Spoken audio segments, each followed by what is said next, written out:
Mga napatay bango sa Baguio Tino sa Negros Occidental naglabot na sa 62. Yaring balita nga itong gintutuka.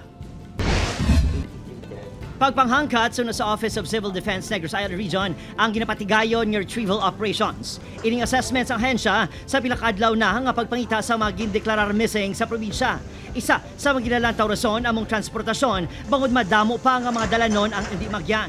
Sa uli nga datos, 62 na patay samtang may 34 pa ka missing bango sa Baguio Tino.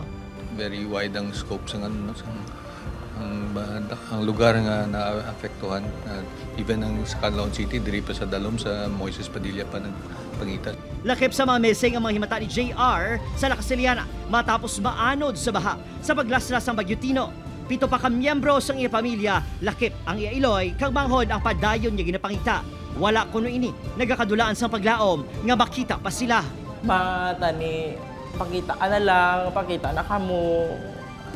Subong hindi kita mo mabaton ba, pero kabalo kami malampasan ginamon. Subong hoping ko makita ko yung lawas. Samtang, nagpasalig ang OCDNAR nga padayon nga nagapadala sang bulig sa evacuees kang mga himata sang mga nagkalamatay. Was personal nga magadala sang bulig ang Office of the President. Si Secretary Frasco will be coming tomorrow to visit to represent the President. She will be visiting the 4 LGUs, hoping na may mga additional mga assistance. Opo, Kiril Casillo, Adrian Bretos, One Western Visayas.